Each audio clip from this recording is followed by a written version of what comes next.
it's Christine, also known as IvyWinter. Thank you for joining me for another Disney video. I'm going to start breaking out some of the resort tiers for you guys so you can better understand what they are and make a decision about where you would want to stay. So today I'm going to actually start with the value resorts, and I've actually stayed at all of them. So the value resorts are All-Star Sports, All-Star Music, All-Star Movies, it's like tripping on my words right now, Pop, and what's considered like a, I guess, what is it called, like advanced value, is Art of Animation. Why that is, I'll explain in a second. But let's start with the All-Star Resorts. So these are the first oldest of the value resorts. And value basically means that they are the cheapest resorts on property. On off-season, you can get them sometimes for like $99 a night, but usually they're not gonna run you more, even the highest season, maybe $160, $170, and that's pretty high. You can usually get a room there, especially with a discount, from anywhere from about like $120 to $140 a night, and they are one of the more affordable hotels on property. The All-Stars are a bit old. They are getting updated slowly, a lot of the rooms, but they do feel a little bit dated. They are technically kind of all linked on one property, and when it is busier season, they will have their own buses, but sometimes they share a bus between each other. So that's important to note when you're traveling to the parks, is that sometimes you might be going to multiple stops before you head off to a park. You could also pretty much walk through all three of the resorts because they're so close together and like practically connected. That said, these rooms are a lot smaller, so some families of 4 find them even a tight fit. You wouldn't be able to fit a family of 5 in there. It's just a really small room. I find that it's pretty good though for 2 to 3 people. I've shared a lot of them before with Rob and his girlfriend Kat, and we've been pretty comfortable. But they are smaller rooms. They don't have any crazy amenities or anything like that. They don't have any special restaurants. Their food is mostly just the food court area, which for some people is totally fine. You can always go somewhere else, another resort, to eat at a nicer restaurant. So that's not a big deal to you, that's fine. They usually each have, I think it's something like 2 to 3 different pools, usually a main pool and then a quieter pool in different areas. If you want a pool view, it is a more expensive room. If you want a preferred room, it means it's closer usually to the lobby. That's a little bit more expensive of a room. The resorts are not too big. I find that for the most part, you can walk them pretty well, even if you are sort of towards the back and away from the lobby. So I like them when I'm doing solo trips because they are so cheap.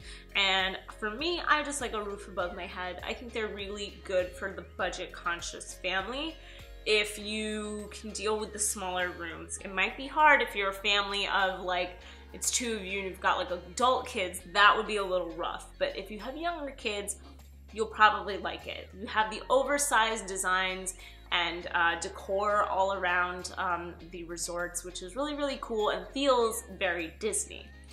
The next one up is Pop Century, and this one is newer than All-Stars, but older than Art of Animation. It is on its own separate area. It's not connected to the All-Stars, but it is close. If you look on a map, you'll see that they're actually fairly close together. Pop Century is divvied up into different decades. That's their whole spiel, their whole thing. There's different moments in pop culture.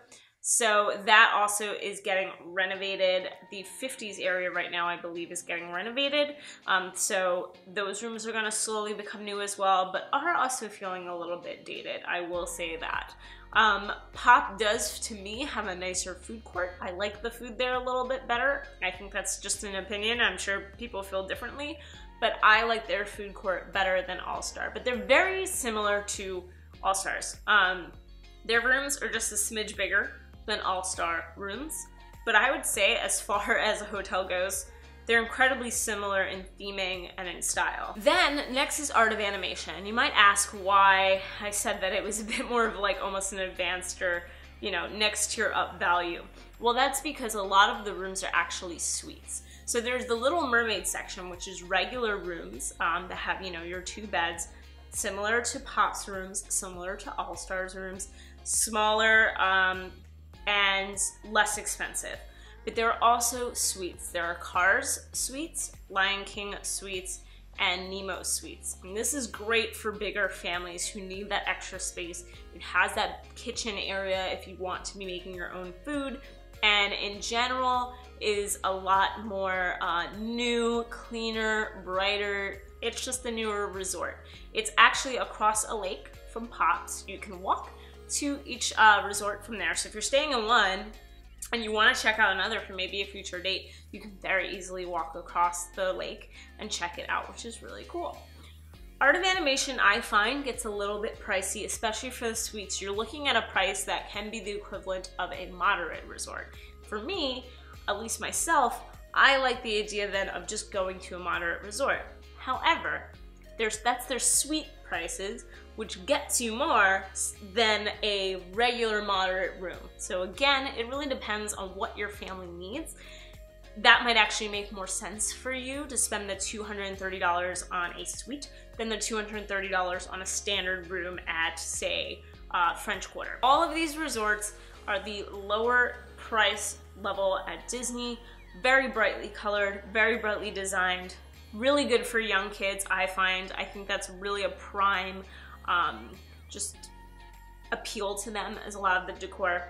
One thing to keep in mind is that because these are cheaper, you will find that a lot of the tour groups will go there.